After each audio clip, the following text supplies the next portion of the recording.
নমস্কার দর্শক বন্ধুরা, রে স্পোর্টসের পর্দায় আপনাদের সকলকে স্বাগত জানাই। আপনাদের কাছে চলে এসেছি আরও একটা প্রতিবেদন ভিডিও নিয়ে। মোহনবাগান সুপার কাপের কোয়ার্টার ফাইনালে শক্তিশালী কেরালা ব্লাস্টার্সকে হারিয়ে সেমিফাইনালে পৌঁছে গিয়েছে। তবে সুপার কাপ অভিযান শুরু করার আগে এই মোহনবাগান দল নিয়ে একাধিক সমালোচনা হয়েছিল। সমর্থক থেকে শুরু করে সোশ্যাল মিডিয়া সব জায়গাতে একটাই কথা শোনা যাচ্ছিল যে একটা চ্যাম্পিয়ন দল তারা কেন দ্বিতীয় সারির দল নিয়ে সুপার কাপের মতো প্রতিযোগিতায় খেলতে নামছে। তবে শনিবার রাতে কেরালা ব্লাস্টার্সের বিরুদ্ধে ম্যাচটাই কিন্তু প্রমাণ করে দিয়েছে যে মোহনবাগানের কোনো দ্বিতীয় সারির দল হয় না। তাই সুহেল ভাট, আশিক কুরুনিয়ান, সাহাল আব্দুল সামাদদের নিয়েই কিন্তু শক্তিশালী কেরালাকে 2-1 গোলে হারিয়েছে বাস্তব রায়ের দল।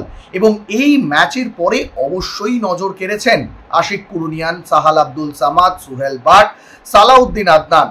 অন্যদিকে রক্ষণের দিকে যদি নজর রাখি তাহলে আমানদীপ সিং, দীপেন্দু বিশ্বাস, নুনো রেইস, সৌরভ বানোয়ালা, এমনকি মিডফিল্ডে দীপক টাংরি, অভিষেক সূর্যবংশী সকলেই। কাকে ছেড়ে কার কথা বলা যাবে, কারণ প্রত্যেকটা ফুটবলার নিজেদের সেরাটাকে ছাপিয়ে গেছে।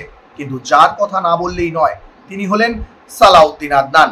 এতদিন মোহনবাগানের আরএফডিএল দলের নিয়মিত সদস্য ছিলেন। এছাড়াও কলকাতা লিগের অধিকাংশ ম্যাচেই তাকে মাঠে নামতে দেখা গিয়েছিল। কিন্তু সিনিয়র দলে হোসে মলিনার তত্ত্বাবধানে অনুশীলন করলেও কামিন্স দিমিত্রিদের পাশে কিন্তু ম্যাচ খেলার সুযোগ মেলেনি সালাউদ্দিন আদনানের। এর আগে দেখা গিয়েছিল ডুরান্ট কাপে ডাউনটাউন হিরোজের বিরুদ্ধে একটি ম্যাচে 90 মিনিট ফুটবল খেলেছিল এবং সেই ম্যাচে মোহনবাগান 1-0 গোলে জিতেছিল। বেশ ভালো ফুটবল খেলেছিলেন সালাউদ্দিন আদনান। তারপর কিন্তু সেভাবে মোহনবাগানের হয়ে খেলার সুযোগ মিলছিল না। শুধুমাত্র আরএফডিএল যে চ্যাম্পিয়ন দল, সেই দলের কিন্তু নিয়মিত সদস্য ছিলেন। শনিবার রাতে কেরালা ব্লাস্টার্সের বিরুদ্ধে প্রথম একাদশে ছিলেন সালাউদ্দিন আদনান এবং নিজেকে প্রমাণ করলেন। শুধু প্রমাণ করলেন তাই নয়, নিজের যে দক্ষতা, সেই দক্ষতাকে ছাপিয়ে যাওয়ার চেষ্টা করলেন তিনি। ম্যাচের বয়স তখন 23 মিনিট। মাঝমাঠ থেকে বাড়ানো লম্বা বল ডান প্রান্তে ধরে ফেললেন সালাউদ্দিন আদনান। সেই বল নিয়ে একেবারে চলে গেলেন মাঠের শেষ প্রান্তে। ডিফেন্ডার নাওচাকে এলিমিনেট করলেন, ঢুকে পড়লেন বক্সে। দুরন্ত দক্ষতায় বল বাড়ালেন সাহালের জন্য। সেই বল নিজের কৃতিত্বে ফিনিশ করলেন, জালে জড়ালেন সাহাল আব্দুল সামাদ। 1-0 গোলে এগিয়ে গেল মোহনবাগান। এখানে কিন্তু শেষ নয়। এরপর 90 মিনিট ধরে কেরালার রক্ষণকে ব্যস্ত রাখলেন সালাউদ্দিন আদনান। ম্যাচের শেষে সেরা ফুটবলারের পুরস্কারটাও ছিনিয়ে নিয়ে গেলেন তিনি। ম্যাচ তখন প্রথমার্ধের একেবারে শেষ মুহূর্তে আরও একটা সুযোগ পেয়েছিলেন সালাউদ্দিন আদনান, যদিও সেখান থেকে কাজের কাজ করতে পারেননি। দ্বিতীয়ার্ধের শুরুতেও কিন্তু একইভাবে শুরু করলেন তিনি। ত্রিনেসিচকে কাটিয়ে একেবারে বক্সের মধ্যে ঢুকে পড়েছিলেন এবং সেখান থেকে কিন্তু বিপদ বাড়াতে পারতেন তিনি। কিন্তু শেষ মুহূর্তে সেই বলটা তিনি সরাসরি গোলকিপারের হাতে মারলেন, যার ফলে হয়তো কোনো রকম বিপদ হলো না। কিন্তু এটা প্রমাণ করে দিলেন সালাউদ্দিন আদনান যে তিনিও তৈরি।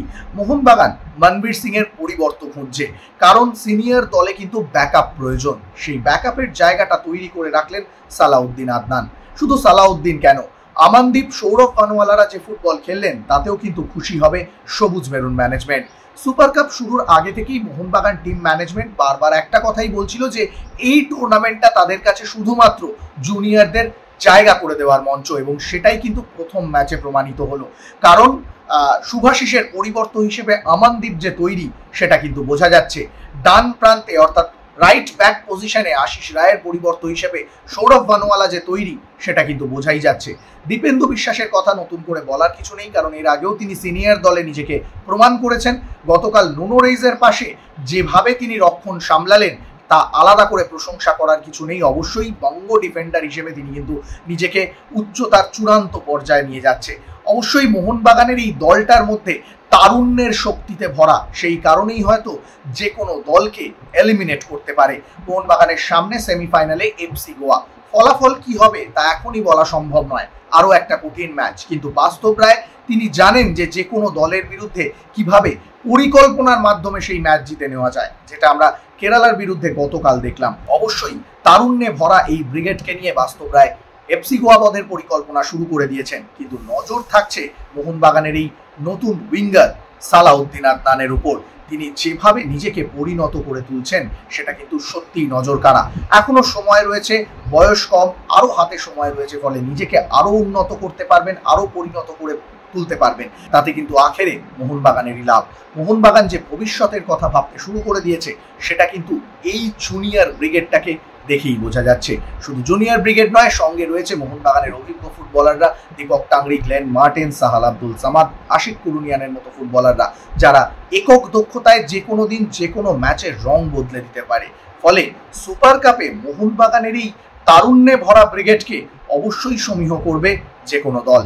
এখন দেখার সেমিফাইনালে কতটা লড়াই তুলে ধরতে পারে বাস্তব রায়ের দল। সৌরভ মুখার্জি, রে স্পোর্টস।